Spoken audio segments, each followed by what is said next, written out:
Exercise 1 में start कर रहा हूँ। सबसे पहले आपने क्वेश्चन नंबर 73 से स्टार्ट किया, वैसे बता रहा हूँ। 73 में लिखा है E naught of M3 plus to M2 plus values of chromium, manganese, iron and cobalt are given. For which of these metals the change in oxidation state +2 to +3 is easiest? तो देखो आपको सबके स्टैंडर्ड इलेक्ट्रोड पोटेंशियल दे रखे हैं। तो मैंने आपको concept बताया था कि जिस सब्सटेंस का स्टैंडर्ड एक्सपोनेंशियल मोर नेगेटिव होता है वो अच्छा रिड्यूसिंग एजेंट होता है। ठीक है, तो अभी देखो सारे स्टैंडर्ड एक्सपोनेंशियल पोटेंशियल दे रखे हैं, तो उसमें जो सबसे अच्छा रिड्यूसिंग एजेंट हुआ वो मतलब क्रोमियम हुआ। तो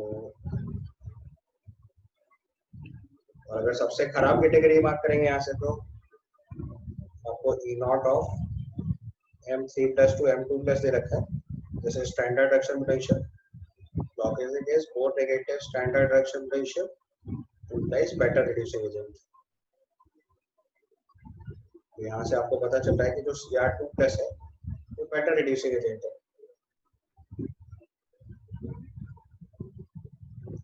better reducing agent है मतलब उसका आसानी से ऑक्सीडेशन पॉसिबल है। ठीक है, उसके बाद आपने नेक्स्ट क्वेश्चन पूछा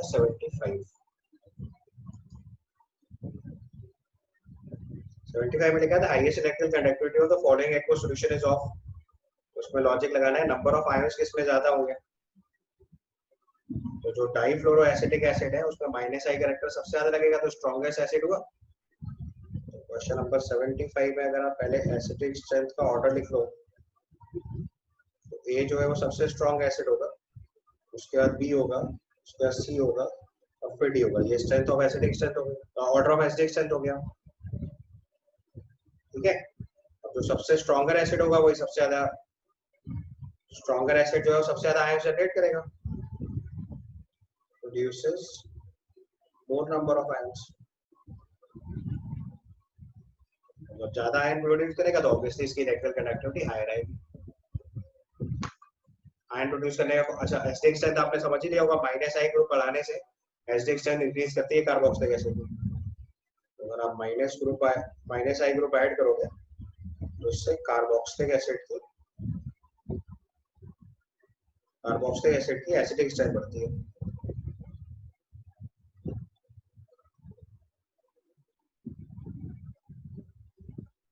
ठीक, after 75 next question you ask 77।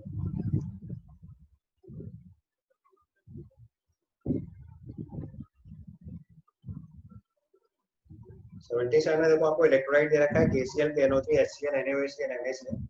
Calculate molar conductance at infinite addition of CH3COAC.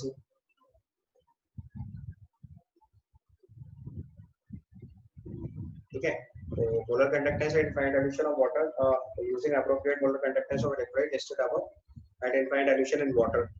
तो आपको molar conductance at infinite addition of CH3COOH चाहिए। यहाँ कोल्ड्रास लॉ अप्लाई करेंगे, तो कोल्ड्रास लॉ के हिसाब से हमें इसमें लिखना पड़ेगा molar conductance at infinite addition of NaOAC plus molar conductance at infinite addition of HCl minus molar conductance at infinite addition of NaCl। इसको पुट करेंगे आपका आंसर आ जाएगा।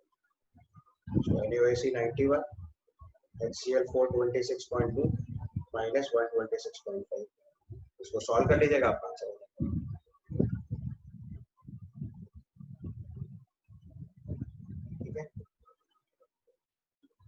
क्लियर ना, सॉल्व कर लोगे। 77 के बाद जो नेक्स्ट क्वेश्चन इज 81। 81 का अगर आंसर का प्रॉब्लम है तो उसको सही कर लेना, 37.3 आएगा सॉल्व होने से। Yes sir, yes sir. It is the only the problem of answer, तो सही कर लो। Yes sir, yes sir. तो सॉल्विंग में प्रॉब्लम है तो मैं करे देता हूं उसमें सर, उसमें नहीं सर, इंडिया 37.3 आ रहा था। हां, वो एक्चुअली मैं प्लेसमेंट था, उसको सही कर लेना कि सॉल्विंग तो कर लोगे ना। मतलब आपको इसका E नॉट सेल दिया हुआ है, हो गया सर। तो पूछा relative concentration of Zn2 + Zn2 +, तो वो आपको सिंपली E सेल का एक्सप्रेशन लिखना है और बाद में बस इक्विलिब्रियम कांस्टेंट निकालना है। उसके बाद next question you asked is 80 भी पूछो। क्वेश्चन नंबर 80 देखो एक बार। क्वेश्चन नंबर 80 लिखा है resistance of a conductivity cell filled with the solution of electrolyte of concentration 0.1 m is 100 ohm. The conductivity of the solution is 1.29 Siemens meter inverse. The resistance of the same cell when filled with 0.2 m मुझे लगता है ऐसा सवाल कराया हुआ मैंने आपको पहले। देखो कुछ नहीं करना है, सबसे पहले प्रोसेस से स्टार्ट करेंगे हम लोग। तो first will calculate kappa equal to C into L by A. तो पहली इंफॉर्मेशन यूज करके आप एल बाई ए निकालो। तो कंडक्टिविटी दे रखी है 1.29, ये हो गया 1/100। यहाँ से एल बाई ए निकालेंगे, यहाँ से एल बाई ए आ जाएगा 129 मीटर इनवर्स। फिर दूसरे सेल के लिए सेम फॉर्मूला लगाना है, kappa is equal to C into L by A. तो आपकी बार रेजिस्टेंस हो गया 520, सेल कांस्टेंट 129, ये वैल्यू आ जाएगी 129/520 सीमेंस मीटर इनवर्स। इसके बाद आपने इसकी मोलर कंडक्टिविटी पूछी है, तो फॉर्मूला लगाना है delta M equal to kappa into 1000/m। But इसमें प्रॉब्लम है कि कप्पा की वैल्यू सीमेंस सेंटीमीटर इनवर्स में प्लेस करना पड़ता है। So value of kappa should be placed in siemens centimetre inverse. तो पहले इसको कन्वर्ट करेंगे, तो आ जाएगा 120/520 इनटू 1/100 सीमेंस सेंटीमीटर इनवर्स। अब इसको इस वाले फॉर्मूले में पुट कर दो, तो 129/520 into 1/100 into 1000 upon molar molarity 0.2 दे रखी है। यहाँ पर लैम्डा एम आ गया, ये यूनिट आएगी सीमेंस सेंटीमीटर स्क्वायर पर मोल। बाद में इसको दोबारा सीमेंस मीटर स्क्वायर पर मोल में कन्वर्ट कर देना। सेम वैल्यू दोबारा अगर सॉल्व करके लिखोगे तो आ जाएगा 129/52 into 0.2 into 10 to the power -4 siemens metre square per mole. इसको सॉल्व कर लीजिएगा आपका आंसर, ठीक है।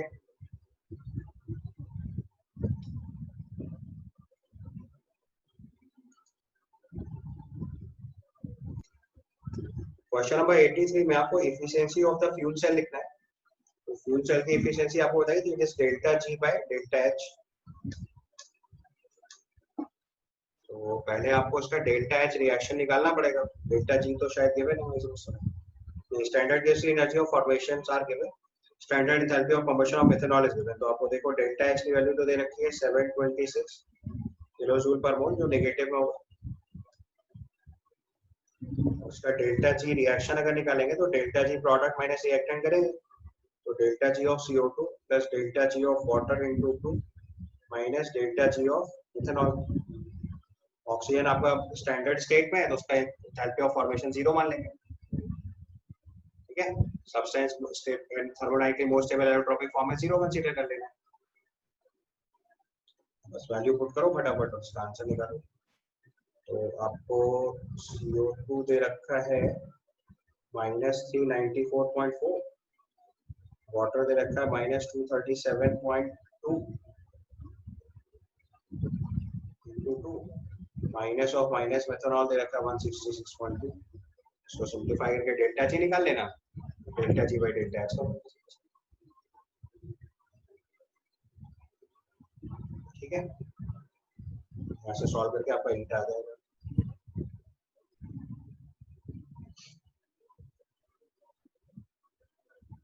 क्लियर 83 के बाद आपने 82 भी पूछा हुआ है।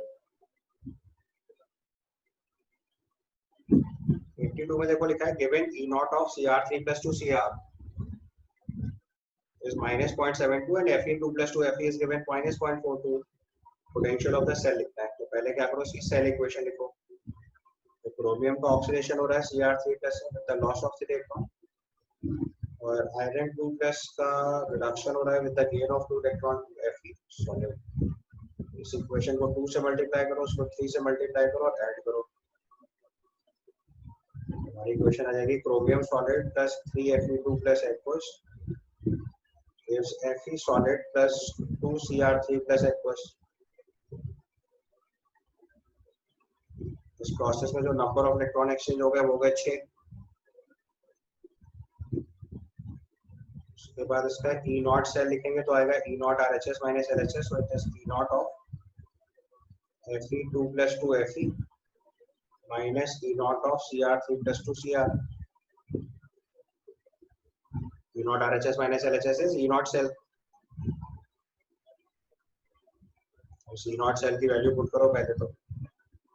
सो आयरन दे रखा -0.42 और क्रोमियम दे रखा -0.72।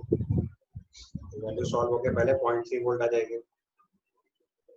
ई सेल के लिए लास्ट इक्वेशन लगा दो, E cell equal to E not cell minus 0.0591 by n log of q2. Now substitute the values. E cell is equal to 0.3 minus 0.0591 by 6 into logarithm of chromium 3 plus concentration square divided by Fe2 plus concentration power 3. आपको जो concentration भी है वो put कर दीजिए, आपका E cell आ जाएगा.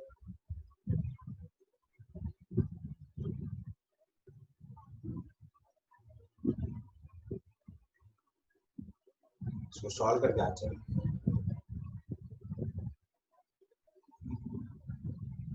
कर लोगे आगे सॉल्व.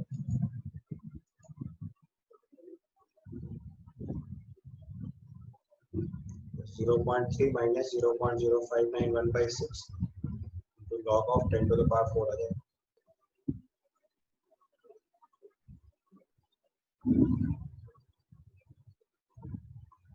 ठीक है.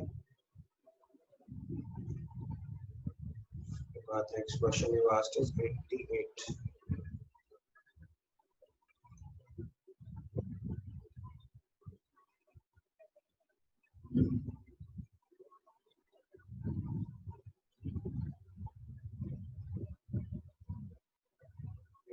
क्वेश्चन में देखो थोड़ा सा ट्रिकी सवाल है. इस क्वेश्चन में एक खास बात है. इसमें देखो ये स्टेटमेंट लिखा है ओनली इनकरेक्ट स्टेटमेंट. इस वजह से क्वेश्चन सॉल्व होगा.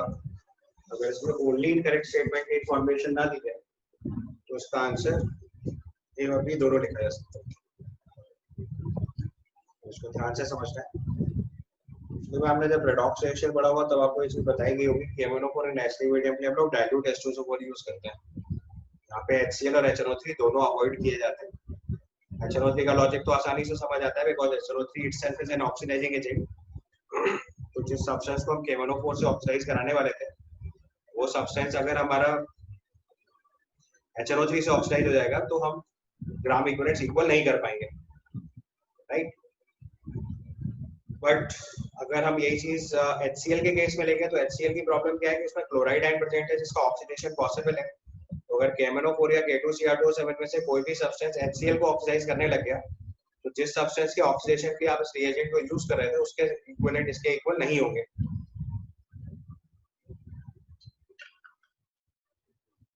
तो हमें चेक ये करना है कि जब हम फेरस नाइट्रेट का एस्टिमेशन कर रहे हैं तो उस समय पे KMnO4 या K2Cr2O7 में से कोई भी अगर एसिडिक मीडियम HCl का ले रहे हैं तो HCl को तो ऑक्सीडाइज नहीं कर रहा है.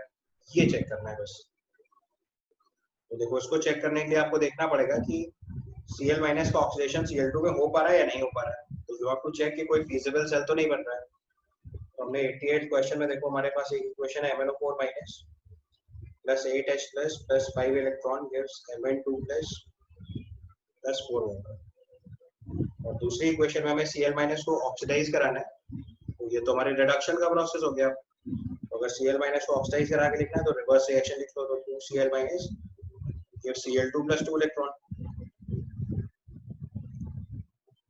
तो इस इक्वेशन को 5 से मल्टीप्लाई करा जाए, इसको 2 से मल्टीप्लाई करके ऐड कर दें तो फाइनल सेल इक्वेशन आ जाएगी आपके पास. So it becomes 2MnO4 minus plus 16H plus 10Cl minus gives 2Mn2 plus 8 water plus 5 Cl2. तो अभी एक सेल इक्वेशन है.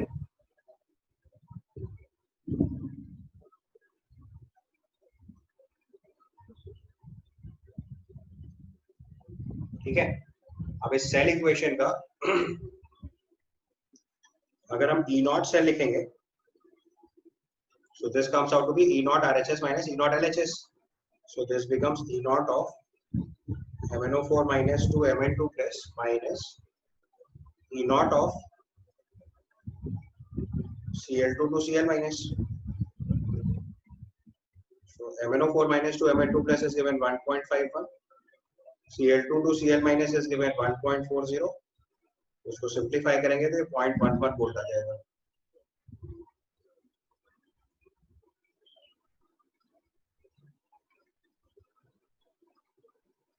ठीक है. तो देखो इसका E नॉट सेल पॉजिटिव आ गया. बट आपको पता है कि सेल की फिजिबिलिटी ई सेल पॉजिटिव से डिसाइड करता है। अगर ई सेल पॉजिटिव होता है तो सेल फिजिबल आता है। बट हमारे पास ई सेल निकालने का कोई अरेंजमेंट ही नहीं है, क्योंकि हमारे पास किसी भी इलेक्ट्रोलाइट की कॉन्सेंट्रेशन गिवन नहीं है।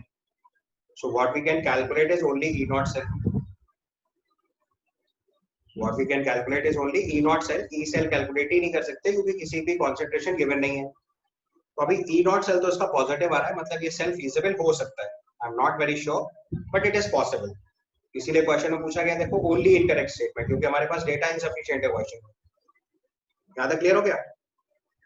अब यही चीज CR27 तो ऑप्शन ए पॉसिबल आंसर हो सकता है इसका, ठीक है। ऑप्शन सी और डी तो सर्टेनली नहीं हो सकते, क्योंकि डाइल्यूट H2SO4 तो हम लोग यूज करते ही हैं KMnO4 SD मीडियम या K2CR2O7 SD मीडियम के।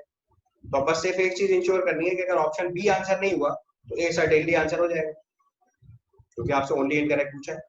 तो आंसर ए और बी में से ही कोई आना है, और ए कंफर्म हो सकता है क्योंकि उसका ई नॉट सेल तो पॉजिटिव आ रहा है, बट ई सेल के बारे में अभी नहीं बताया जा सकता। तो check for the B option. जैसे मैंने ए ऑप्शन चेक करा, ऐसे अगर बी ऑप्शन चेक करेंगे तो उसके केस में अगर ई नॉट सेल लिखेंगे तो आएगा E naught of CR2O7 2 minus 2 CR3 plus minus E naught of Cl minus 2 Cl2। Sorry, reduction potential लिखना है तो Cl2 to Cl माइनस।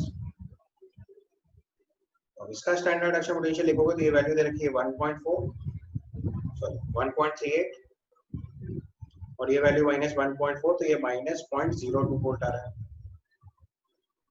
तो अब देखो, अगर किसी भी सेल के फीजिबल, अगर मुझे ए और बी में कंपेयर करना है तो ए के सेल फीजिबल होने के चांसेस ज्यादा है रादर देन बी, बिकॉज ए का तो ई नॉट सेल पॉजिटिव आ रहा है और बी का ई नॉट सेल ही नेगेटिव आ रहा है, तो उसका मतलब उसकी कॉन्सेंट्रेशन को ई नॉट सेल को भी पॉजिटिव बनाना पड़ेगा, तो उसकी प्रोबेबिलिटी कम है। इसलिए इसका ओनली इनकरेक्ट स्टेटमेंट अगर पूछेंगे तो आंसर ए हो जाएगा। तो MnO4 can be used in aqueous HCl, यही अवॉइड करेंगे, बाकी सारे केस लगाए जा सकते हैं। अगर ओनली इनकरेक्ट नहीं होता तो इसका आंसर ए और बी दोनों भी लिखा जा सकता था, क्योंकि HCl के केस में इलेक्ट्रोड पोटेंशियल देखो -0.02, वेरी स्मॉल वैल्यू, जो ई सेल से भी साइन चेंज कर सकती है, क्योंकि E cell equal to E not cell -0.0591 by n log of Q है। तो बेसिकली साइन दो बातों से डिसाइड होगा, एक इसका और एक इसका। बट आपको पता है कि 0.0591 by n मल्टीप्लाई कर रहे हैं तो वैल्यू बहुत छोटी आएगी। तो अगर E not cell significantly good values है तो ई सेल की वैल्यू अपने आप ई नॉट सेल से ही डिसाइड होगी, बट अगर इसका उल्टा हुआ तो ऐसा नहीं कर सकते।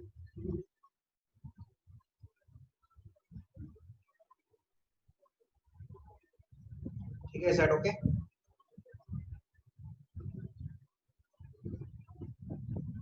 Yes sir. क्लियर है यहाँ तक? एक बार ध्यान से देख लो आप, बहुत अच्छा क्वेश्चन, कुछ डाउट हो। Next question is question number 89। 89 में लिखा था EMF of the cell is given to you the value of equilibrium constant। उसका जो डायरेक्ट रिलेशन सिखाया था आपको, E dot cell is equal to 0.0591 by log of K। E dot cell is equal to 0.0591 by n log of K equilibrium। सीधा value put कर दीजिए direct.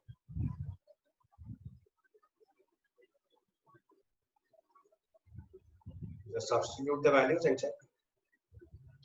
तो E not cell आपको दे रखा है 0.2905, 0.0591 by 2 आ जाएगा इसमें नंबर ऑफ इलेक्ट्रॉन एक्सचेंज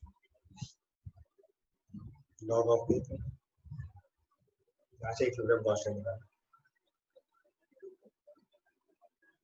कर लोगे आगे सॉल्व?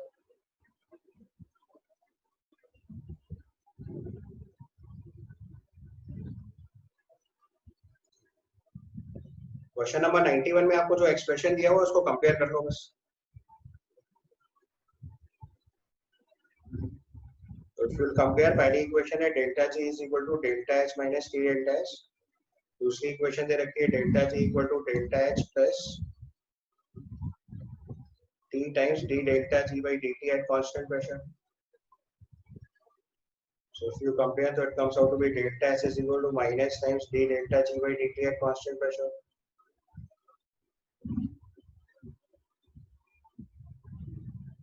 उसने पूछा variation of EMF of the cell with the temperature, मतलब आपको dE by dt चाहिए।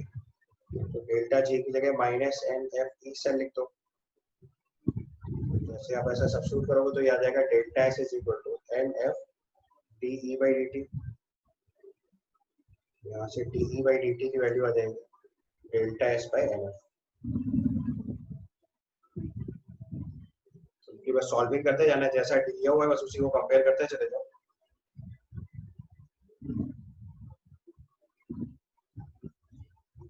इसी को temperature gradient of EMF of cell भी बोलते हैं, अगर आपको टेक्निकल टर्म में लिखना है तो थर्मोडायनेमिक्स में हम लोग पढ़ेंगे इसको। डी बाई डी टी जो होता है ये आपका temperature gradient of EMF of cell होता है।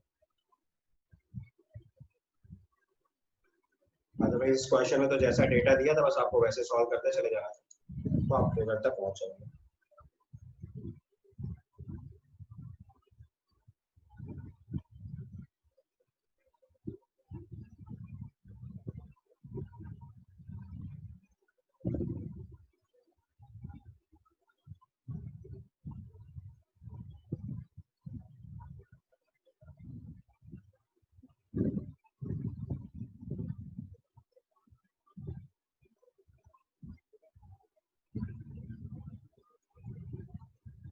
आता 91 के बाद आप जो नेक्स्ट क्वेश्चन पूछ रहे हैं एक्सरसाइज 1 कंप्लीट होगी ना। एक्सरसाइज 2 में क्वेश्चन नंबर 2 बोल रहा हूँ।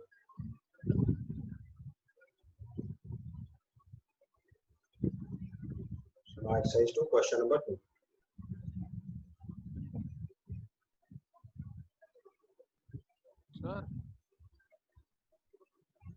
सर हाँ बेटा। सर क्वेश्चन 2 में ए और सी दोनों साइमल्टेनियसली कैसे हो सकते हैं?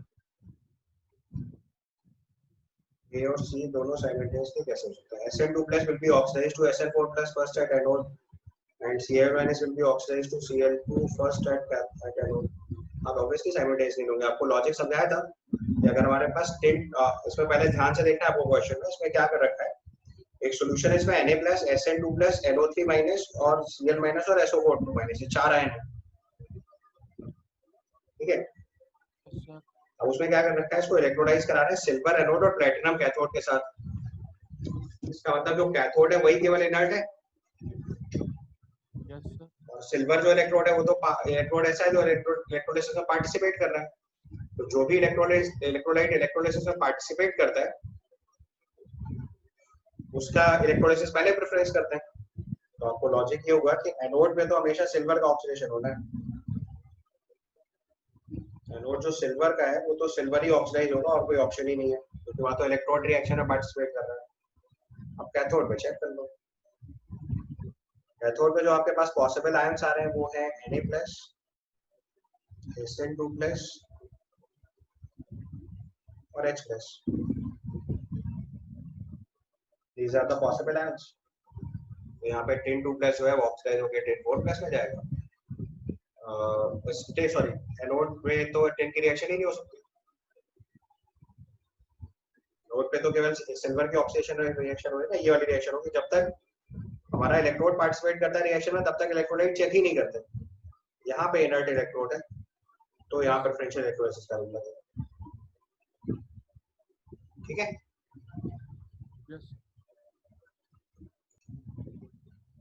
क्वेश्चन नंबर 5 में देखो, आप सबसे पहले सेल इक्वेशन लिखो। मैं बोला हुआ है कि MnO4- को Fe2+ में कन्वर्ट करना, Fe2+ के साथ रिएक्शन कराना है। Equation is MnO4- plus 8H+ plus 5Fe2+ gives Mn2+ 5Fe3+ and 4 water। ये इक्वेशन है। इसमें नंबर ऑफ इलेक्ट्रॉन एक्सचेंज तो 5 आ रहा होगा, समझ में आ रहा है। ये ऑक्सीजन स्टेट +7 से +2 चेंज हो रहा है। So number of electron exchange are 2, sorry number of electron exchange are 5, ठीक है। अब दूसरा डेटा जो चाहिए वो चाहिए Q का। तो अगर हम यहाँ पे वैल्यू ऑफ Q लिखेंगे, so this comes out to be Mn2+ concentration into Fe3+ concentration power 5, water pure liquid होगा, divided by MnO4- concentration into H+ power 8 into Fe2+ power 5। ये इसका Q बनेगा। आपने सब पूछा है increasing the pH of the solution causes, मतलब आपको H प्लस कॉन्सेंट्रेशन से डिफाइन करना है कि क्या चेंजेस आने वाले हैं। तो पहले आप ई सेल का एक्सप्रेशन लिख लो, तो E cell will be equal to E not cell minus 0.0591 by n log of q।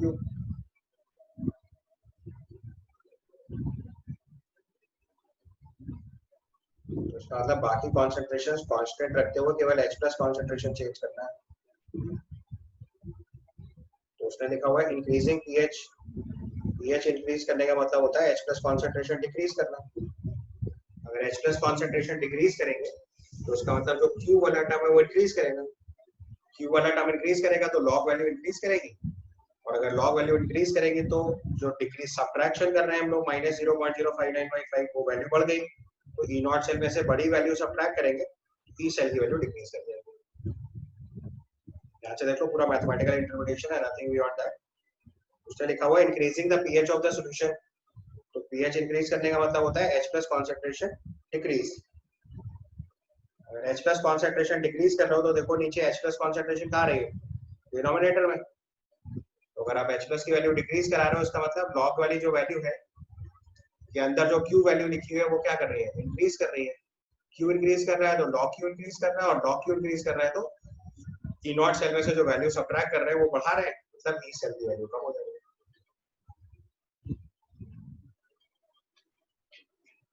ठीक है, समझ आ गई बात।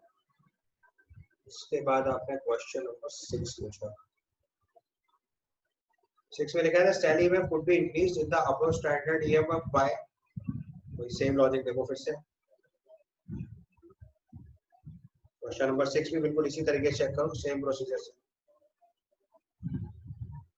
तो सेम एक्सप्रेशन है। अब बाकी कंसंट्रेशन चेक कर लो। अगर आप Mn2 प्लस कॉन्सेंट्रेशन बढ़ाओगे तो लॉग वैल्यू बढ़ेगी, Fe3 प्लस कॉन्सेंट्रेशन बढ़ाओगे तो भी लॉग वैल्यू बढ़ेगी।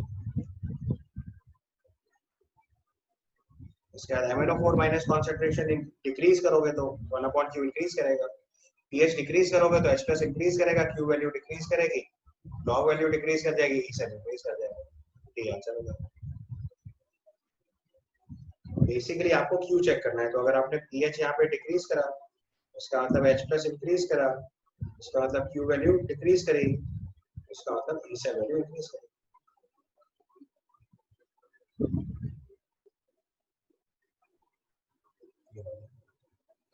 ठीक है, सिक्स्थ के बाद next question you asked is 7।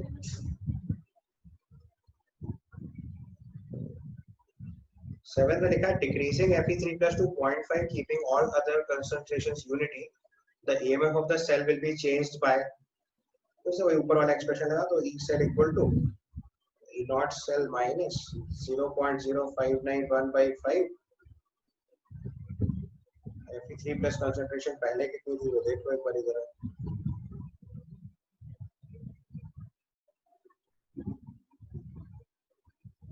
अच्छा, यूनिटी से 0.5 करा गया, ठीक है। तो पहले वाले केस में सब 1 पुट कर दो, दूसरे वाले केस में बस Fe3 प्लस कॉन्सेंट्रेशन पुट करना है, ये log ऑफ 0.5 पावर 5 आ जाएगा। तो जब सब यूनिटी था तो वो E नॉट सेल था, तो कितना चेंज हो रहा मतलब तो ये नेगेटिव वाली वैल्यू बस उतना ही चेंज हो रहा। तो आपसे चेंज इन ईएमएफ पूछा है,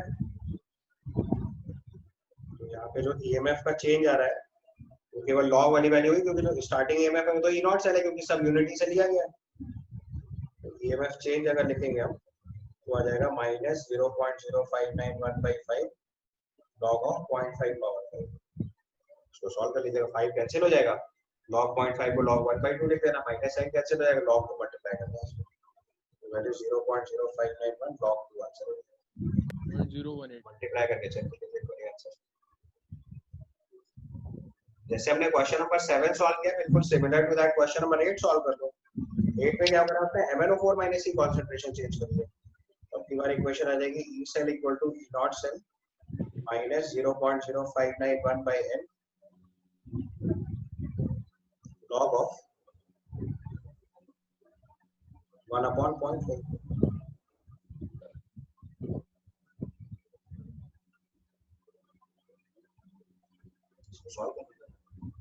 तो जो चेंज आएगा यहाँ पे भी ईएमएफ चेंज, स्टार्टिंग में तो सब यूनिटी है, ई नॉट सेल के बराबर हुआ तो ईएमएफ चेंज कितना हुआ माइनस 0.059155 लॉग ऑफ 2 सीधे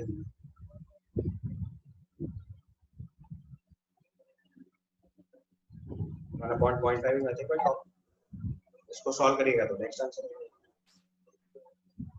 ठीक है।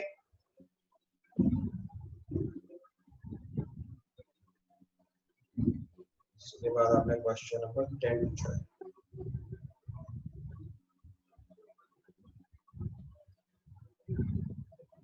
टेंथ क्वेश्चन के लिए पहले आपको इक्वेशन देखनी है। It's given AgCl plus 2NH4OH gives AgNH3 both wise plus Cl minus plus water।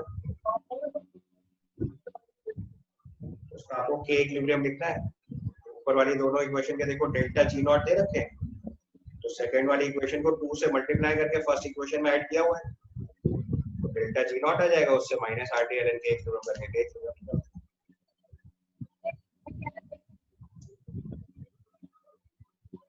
Question number 10 के लिए पहले इक्वेशन देखो। इट्स गिवन AgCl प्लस आपको बताया था दो इक्वेशन ऐड करते हैं तो डेल्टा G के साथ जो इक्वेशन के साथ ऑपरेशन लगाते हैं वही डेल्टा G के साथ ऑपरेशन लगाते हैं। AgNH3 whole twice plus Cl minus, इसका डेल्टा G1 गिवन है तुमको। दूसरी इक्वेशन है NH4OH gives NH3 प्लस वाटर, इसका डेल्टा G2 गिवन है। और अब इससे तुम्हें इक्वेशन ये वाली लानी जो हमारे पास गिवन है। So we want somehow AgCl plus 2NH4OH gives AgNH3 whole twice plus and Cl minus plus 2 water। उसका मतलब हमने पहली इक्वेशन को तो एज इट इज दिया डेल्टा G1 नॉट और दूसरी इक्वेशन को डबल करके मल्टीप्लाई कर दिया 2 डेल्टा G3 नॉट, तो उसका डेल्टा G2 नॉट, तो उसका डेल्टा G3 नॉट जो आएगा वो आ जाएगा delta G1 naught plus 2 times delta G2 not, और इसको आप माइनस RT/ln ऑफ K। एक बार पहले डेल्टा G नॉट निकालो फिर उसके बाद K इक्विलिब्रियम निकाल दो। एक बार सॉल्व करके देख लो।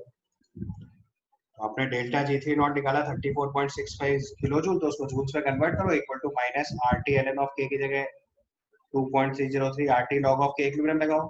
डेल्टा G आपको जूल्स में दे रखा है तो R की वैल्यू 8.31 जूल लगा दिया। स्टैंडर्ड कंडीशन में कैलकुलेट करना है तो टेम्परेचर 298 केल्विन या 25 डिग्री सेल्सियस यूज करेंगे। वहां से आपने इसको सिंपलीफाई करके माइनस 6.075 निकाला। We can write it as -7 plus 0.925। log 8 लगभग 0.9 के आसपास होता है तो 8 point something into 10 power minus 7 answer. ठीक है। इसके बाद आपने क्वेश्चन नंबर 11 पूछा है। 11 में जब आपने एक बार इक्विलिब्रियम कांस्टेंट निकाल लिया तो बस सीधे सीधे इसी को डेल्टा व्हाट यू से E not cell equal to 0.0591 into log of K equilibrium लगा के दिया ना। ठीक है,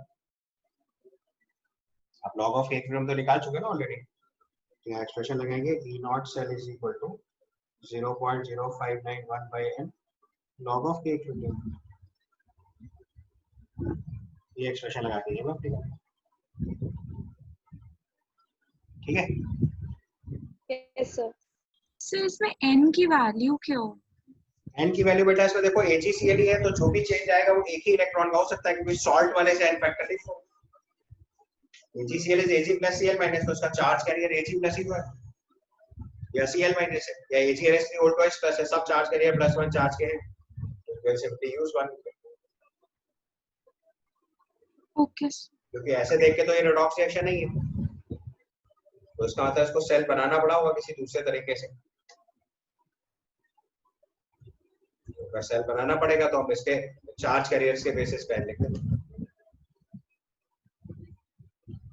उसके बाद आपने क्वेश्चन नंबर पूछा 12। given following data in the alkaline medium which what is the change in standard free energy from BrO3 minus is converted into Br minus in the alkaline medium under standard condition। तो देखो आपको दो equation दे रखी है तो मैंने आपको बताया था EMF इज इंटेंसिव प्रॉपर्टी, तो उसको डायरेक्टली ऐड नहीं करते बट डेल्टा G के टर्म में ऐड कर सकते हैं। तो क्वेश्चन नंबर 12 में देखो एक कन्वर्जन तो है BrO3 माइनस से BrO माइनस और दूसरा कन्वर्जन है BrO माइनस से Br माइनस। पहले दोनों इक्वेशंस को जरा बैलेंस करके देखो अल्कालाइन मीडियम में, तब काम बनेगा क्योंकि आपको नंबर ऑफ इलेक्ट्रॉन एक्सचेंज चाहिए। या तो ऑक्सीडेशन नंबर के चेंज से लिख लो, दोनों में से जो आपको कंफर्टेबल लगे। फिर BrO3 माइनस से Br माइनस में N6 होगा। अब वो अलग है ना, तीनों चीजें लिखनी पड़ेगी ना, क्योंकि दो इक्वेशन ऐड करके तीसरी इक्वेशन बनाएंगे ना, तो डेल्टा जी तीनों के बनाने पड़ेंगे बेसिकली। वैसे तो नंबर ऑफ इलेक्ट्रॉन एक्सचेंज से डायरेक्ट लिख सकते हैं, किसी को बैलेंस करके लिखना हो तो लिख लो, अदरवाइज मैं डायरेक्ट भी बता सकता हूँ आपको। ये ऑक्सीजन स्टेट +5 है, ये +1 है और ये -1 है। इस प्रोसेस में नंबर ऑफ इलेक्ट्रॉन एक्सचेंज 4 आएगा, इस प्रोसेस में नंबर ऑफ इलेक्ट्रॉन एक्सचेंज 2 आएगा, इस प्रोसेस में नंबर ऑफ इलेक्ट्रॉन एक्सचेंज 6 आएगा। पहले वाले रिएक्शन का डेल्टा G1 लिखेंगे तो इज -NFE0, दूसरे वाले का डेल्टा G -NFE0, दोनों इक्वेशन को ऐड करके लिखेंगे, तीसरी वाली इक्वेशन का फिर से -NFE0, तीनों पोर्शन को सॉल्व करें, E0 निकल आएगा। तो आपसे पूछा what is the change in standard free energy when this much is converted, तो पहले स्टैंडर्ड फ्री एनर्जी पूछा है, तो पहले तो वही निकालो। तो डेल्टा G3 की जगह हम लोग लिखेंगे, या इक्वेशन ही लिख देता हूँ आपको। तो पहली इक्वेशन जो BrO3 माइनस से BrO माइनस है, इसका डेल्टा G1 नॉट अज्यूम कर लो। BrO माइनस से Br माइनस के डेल्टा G2 नॉट अज्यूम कर लो, और BrO3 माइनस से Br माइनस के डेल्टा G3 नॉट अज्यूम कर लो। इसकी value delta G1 naught plus delta G2 naught आ जाएगी, और इसको सॉल्व करो, -NFE0 -4 into F into E0 0.54। इसके वाले केस में लिखेंगे तो माइनस अगेन NFE0, सो -2 into F into 0.17, सो सॉल्व करके आंसर। ठीक है, 13 ने पूछा है value of E0 for the above, E0 shown in the above diagram. जब ये डेल्टा G3 नॉट आ जाएगा यहाँ से सॉल्व होके, तो उसको फिर से -NFE0 के बराबर कर देना, so -6F into E0 is equal to delta G3 naught, यहाँ से E0 निकाल लेना।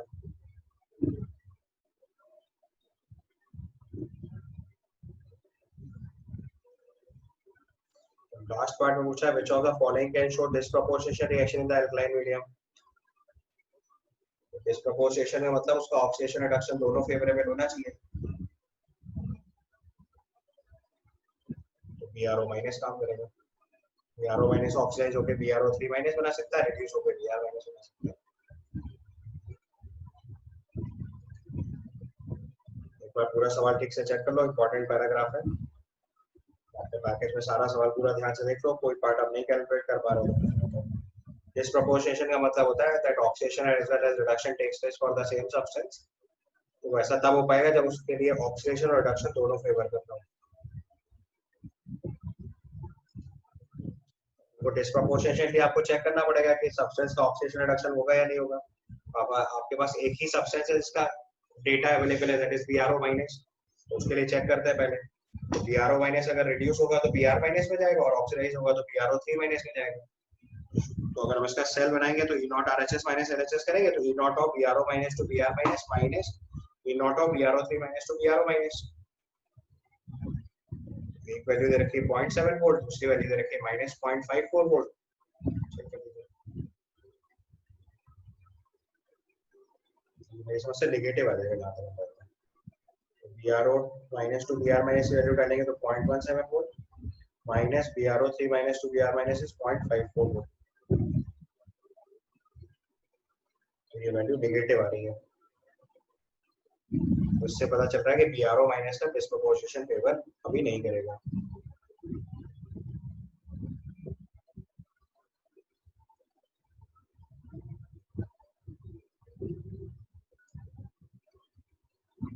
डेटा शॉर्ट है तो उसके हिसाब से इतना नहीं पड़ेगा, और कोई ऑप्शन है।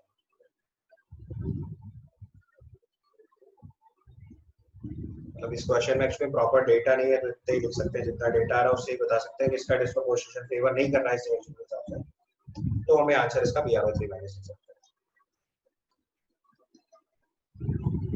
ठीक है,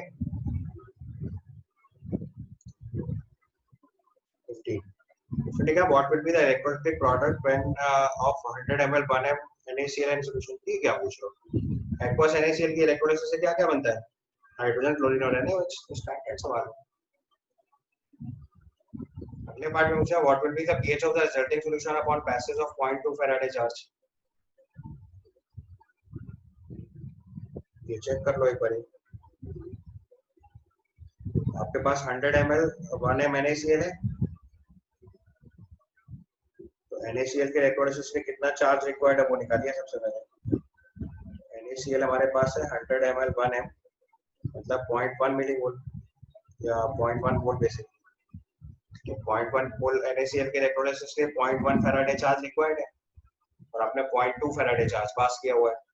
उसका मतलब 0.1 फैराडे चार्ज से तो NaOH बनेगा, और बाकी 0.1 फैराडे चार्ज से वाटर की इलेक्ट्रोलिसिस होगी, जिससे pH में कोई चेंज नहीं आएगा। ये बात समझ में आई आपको? यहाँ पे इसका मतलब हुआ 0.1 faraday charge used for electrolysis of NaCl and 0.1 Faraday charge used for electrolysis of water. जब वाटर की इलेक्ट्रोलिसिस होगी तो इससे कोई फर्क नहीं पड़ेगा पीएच चेंज में, क्योंकि H+ और OH- दोनों कंज्यूम होंगे साथ साथ।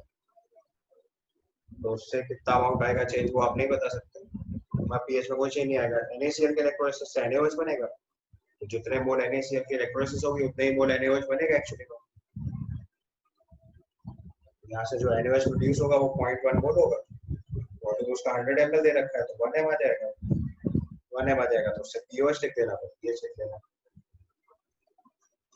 कर लोगे अभी? NaCl की इलेक्ट्रोलिसिस होगी तो उसका प्रोडक्ट लिखो, तो Cl- की इलेक्ट्रोलिसिस होगी, उससे क्लोरीन गैस बनेगी।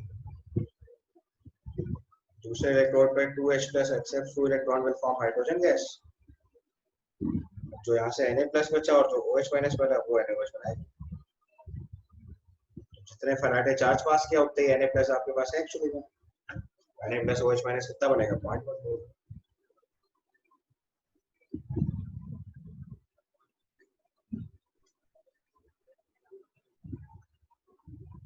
ठीक है,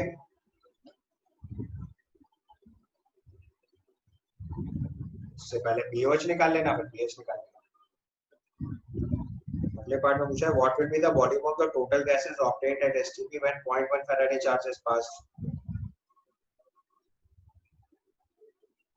अगर आपने 0.1 फैराडे पास किया तो उससे half mole of hydrogen, sorry 0.1 faraday charge का मतलब हुआ इलेक्ट्रोलिसिस हुई 0.1 मोल NaCl की। अगर 0.1 मोल NaCl के इलेक्ट्रोलिसिस हुई तो क्लोरीन उसका 0.1/2 मोल बनेगा, और हाइड्रोजन भी 0.1/2 मोल बनेगा। मोल्स ऑफ गैसेस लिख लेना, उससे वाटर लिख लेना। सो 0.1 फैराडे चार्ज अगर यूज होगा तो उससे 0.1/2 मोल क्लोरीन बनेगा, और 0.1/2 मोल हाइड्रोजन बनेगा। बस 1 मोल हाइड्रोजन बनाने के लिए 2 फैराडे चार्ज रिक्वायर्ड, और 1 मोल क्लोरीन बनाने के लिए 2 फैराडे चार्ज रिक्वायर्ड है। तो यहाँ से टोटल मोल्स आ गए आपके पास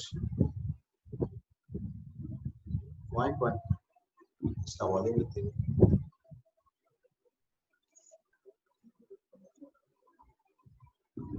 2.24 लीटर अप्रॉक्सिमेटली। ठीक है, आगे क्लियर। इसके बाद आपने 19th वाला पैराग्राफ पूछा है,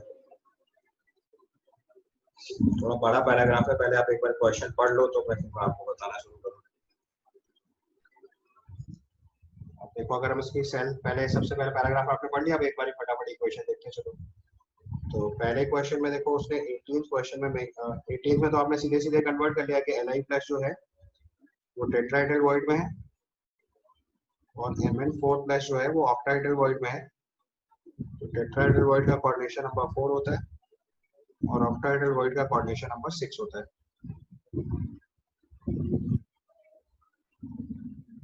ठीक है,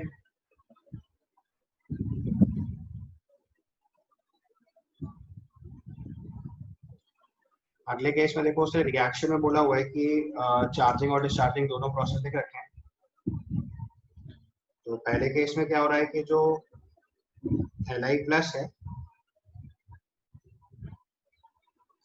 वो Li Mn2O4 से रिएक्ट कर रहा है with the gain of electron and will form Li Mn2O4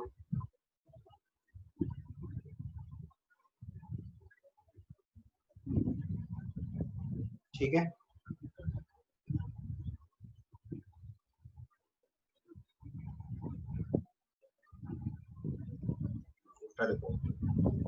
NiMn2O4 तो रिएक्शन में लिथियम के साथ बन रहा है। तो it's given when battery is discharge insertion product Ni2Mn2O4 is formed। यहाँ जो प्रोडक्ट बन रहा है वो रहा है Ni2Mn2O4 form, and while charging leads to the generation of Ni solid and LiMn2O4। तो Li2Mn2O4 आपका LiMnO4 में कन्वर्ट हो रहा है और ये दोनों प्रोसेस हो रहा है। ये आपका इलेक्ट्रोड प्रोसेस दे रखा है इसमें। तो आप देख लो इसमें से कौन सी इक्वेशन फिट हो रही है।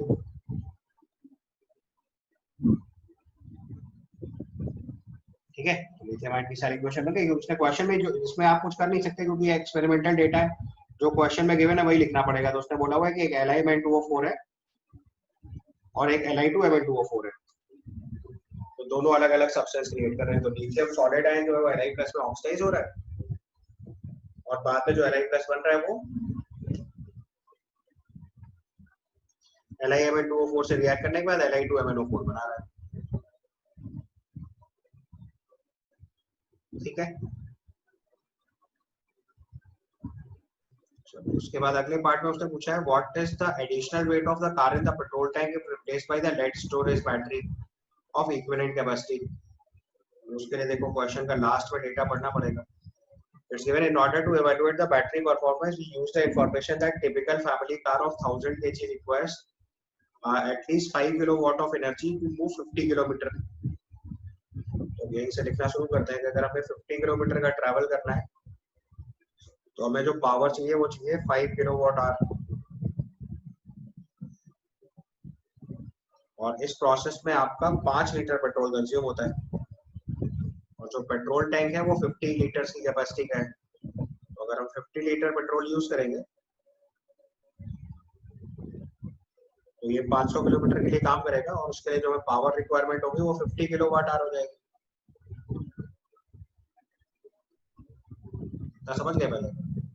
अब क्या हुआ कि अगर आपने पेट्रोल टैंक हटा के बैटरी लगाई तो क्या करना पड़ेगा कि जो कार का वेट है उसमें से पेट्रोल का वेट सब्ट्रैक्ट करेंगे, पेट्रोल टैंक का वेट सब्ट्रैक्ट करेंगे, उसकी भी जरूरत नहीं पड़ेगी, और बैटरी का वेट ऐड कर देंगे। अब ऊपर देखो एक इंफॉर्मेशन दे रखी है जिसमें गिवन है जो हमारे पास लेड स्टोरेज बैटरी है वो 45 वॉट आवर जनरेट करता है 1 kg बैटरी से, और जो लिथियम बैटरी है वो एक्चुअली में लेड स्टोरेज बैटरी का 1/3 वेट से काम चल जाता है। यानी कि जो 45 watt hour power 1 kg of lead storage battery से बन रही है उतनी पावर को अगर लिथियम बैटरी से क्रिएट करना होगा तो उसका 1/3 वेट लगेगा। क्वेश्चन में देख लो आपसे पूछा है what will be the additional weight of the car if the petrol tank is replaced by the lead acid battery of equivalent capacity. तो हमें 45 वॉट आवर पावर जनरेट करने के 1 kg की बैटरी चाहिए, तो 50 किलोवाट आवर पावर जनरेट करने के लिए कितने kg की बैटरी चाहिए वो निकालना पड़ेगा। तो सबसे पहले आप बैटरी का वेट लिखो। तो जब हम बैटरी का वेट लिखेंगे तो इट इज 45 वॉट आवर पर kg। ठीक है, और हमें प्रोड्यूस करना है 50 kilowatt hour. So it is 1/45 into 50 into 10 to the power 3। कितने kg की बैटरी रिक्वायर्ड होगी?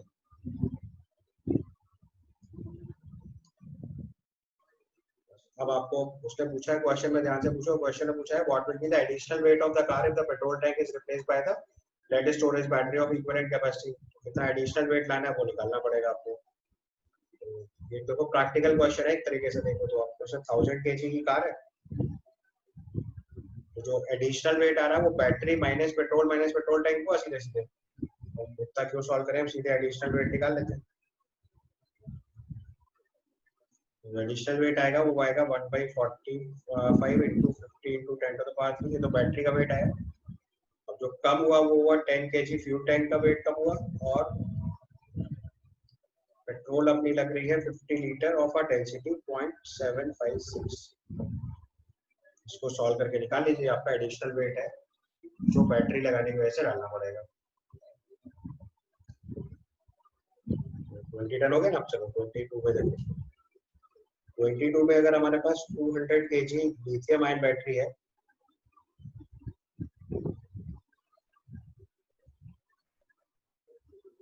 तो ये equivalent to 600 kg lead storage battery होगी।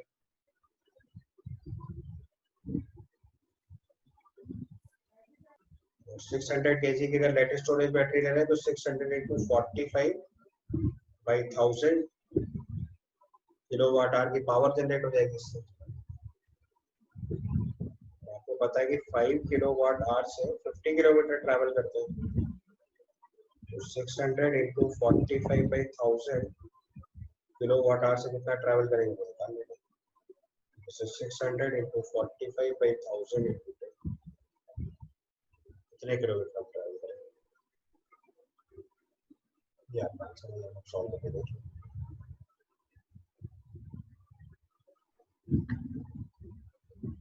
टू 70 किलोमीटर ट्रैवल करेंगे, ठीक है ना। अब इसी वजह से आप देखो इसको प्रैक्टिकलिटी से समझ सकते हो कि जब हम 200 kg की लिथियम बैटरी यूज कर रहे हैं तब ये 270 किलोमीटर चल रहा है। तो अगर लेड स्टोरेज बैटरी यूज करते हैं तो उसका 1/3 चलता है, यानी 90 किलोमीटर बाद फिर से चार्ज चाहिए होता है। तो इसलिए अब कार की practical utility lead storage battery के साथ नहीं बन पा रही है। तो आप जानते हो कार को अगर एक गो में 90 किलोमीटर चलाना है तो बहुत कम डिस्टेंस है कार की स्पीड के हिसाब से। हाँ, कॉमन अगर थोड़ा बहुत यूजेस करने हैं तो दैट इज पॉसिबल। उतनी डिस्टेंस के लिए ई रिक्शा में देखो सक्सेसफुल है, बट कार के लिए ये चीज उतनी प्रैक्टिकल नहीं है, क्योंकि कार में जो ट्रैवलिंग डिस्टेंसेस हैं वो इससे बहुत ज्यादा करते हैं। एक बार को 270 किलोमीटर हुआ तो भी आदमी अफोर्ड कर सकता है कि एक गो में जितना चल सकते हैं उतना चले जाएंगे, बट ये भी बहुत आइडियल फिगर नहीं है। बट ये ऐसा फिगर है जिसपे कम से कम प्रैक्टिकल फिजिबिलिटी बन सकती है, ठीक है।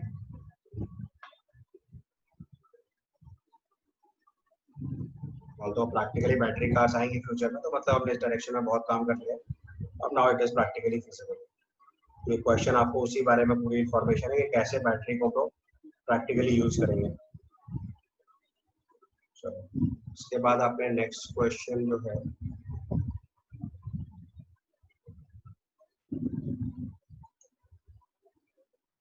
नेक्स्ट क्वेश्चन इज 24-25 वाला। 24 में लिखा है for the galvanising to be effective which of the following must be true. तो गैल्वेनाइजेशन का मतलब आपको पता है कि हम एक आयरन के ऊपर आयरन की जगह दूसरे मेटल को सैक्रिफाइस करना चाहते हैं।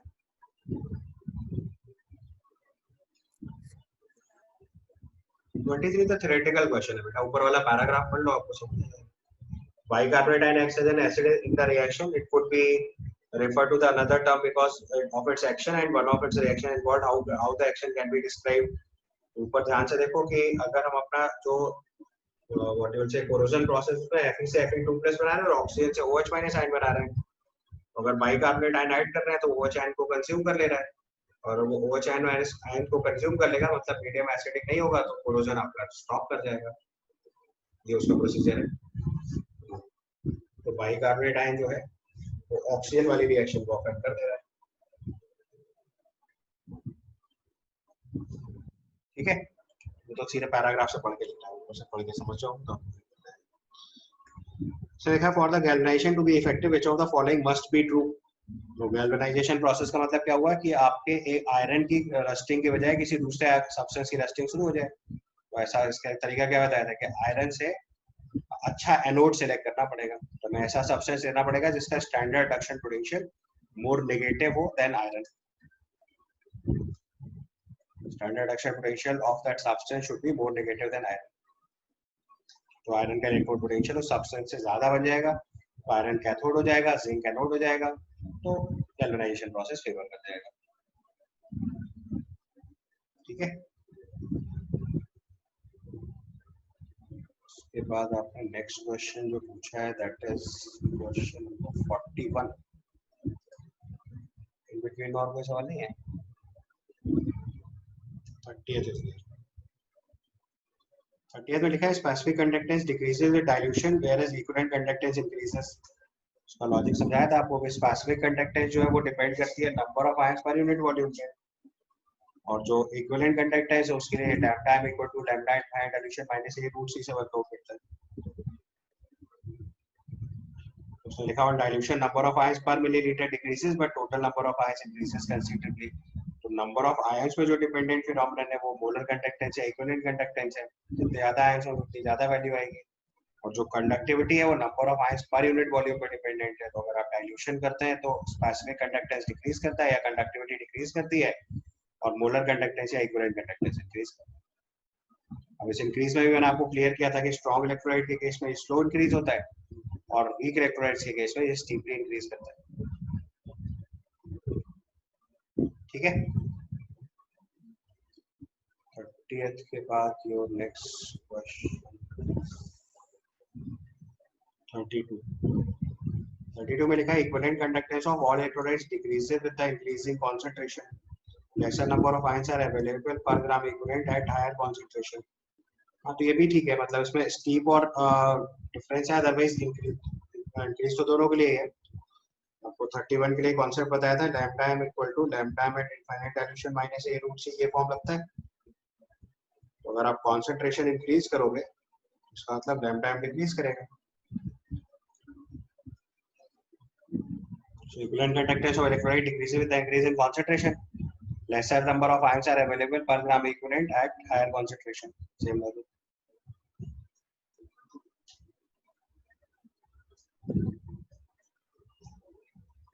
So first part तो clear हो गया, equivalent conductance of the electrolyte decreases the, उसमें लिखा lesser number of ions are available per gram equivalent or at the higher concentration। तो अगर concentration ज्यादा है तो normality ज्यादा होगी। normality ज्यादा होने का मतलब क्या हुआ, number of gram equivalents per liter ज्यादा हो जाएगा।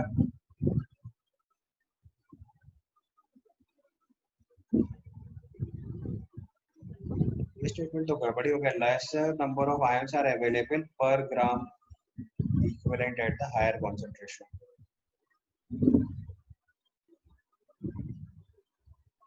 अच्छा, मतलब कंसंट्रेशन ज्यादा हो जाएगी तो डिसोसिएशन वीक हो जाएगा, सही है।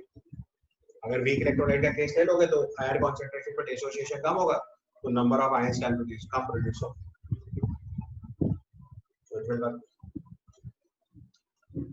अगर आपको उसका डाइल्यूशन लॉ पता है ना, डाइल्यूशन बढ़ाने से नंबर ऑफ आयंस बढ़ते हैं, number of ions per unit volume decrease करता है। On dilution for weak electrolyte, on dilution for weak electrolyte,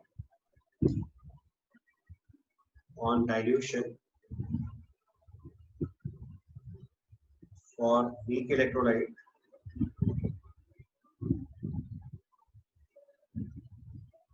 alpha increases, ये लॉजिक होता है। तो अगर हायर कॉन्सेंट्रेशन होगी तो number of ions available per gram equivalent, पर ग्राम इक्विवेलेंट, हाँ ठीक है, पर ग्राम इक्विवेलेंट ऑफ इलेक्ट्रोलाइट अगर ले लेंगे तो नंबर ऑफ आयंस कम होगा क्योंकि डिसोसिएशन कम होगा। ठीक है, next you ask question number 41। 34 में बस सिंपली इतना लिखो, E not is intensive property.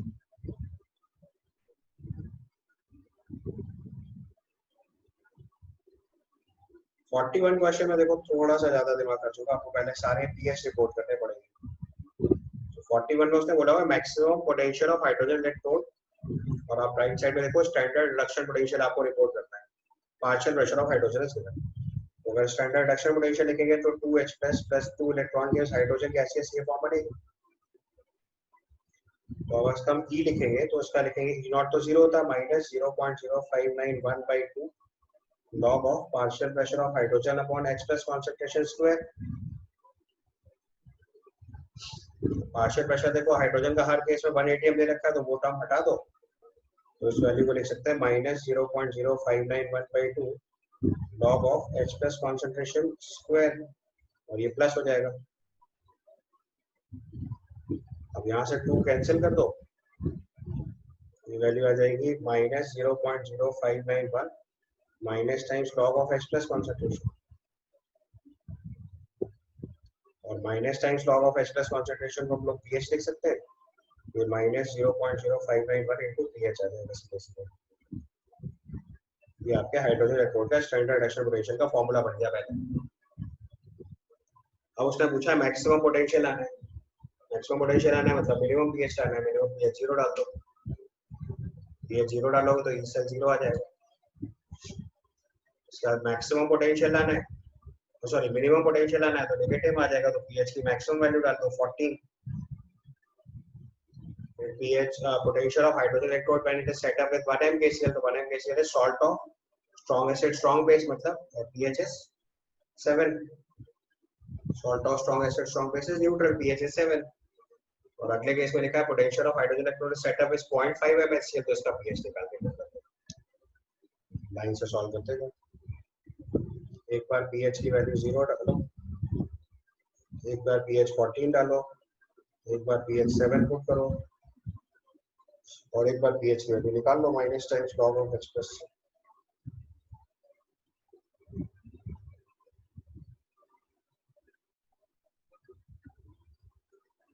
इससे आपका मैक्सिमम वैल्यू आ जाएगी 0,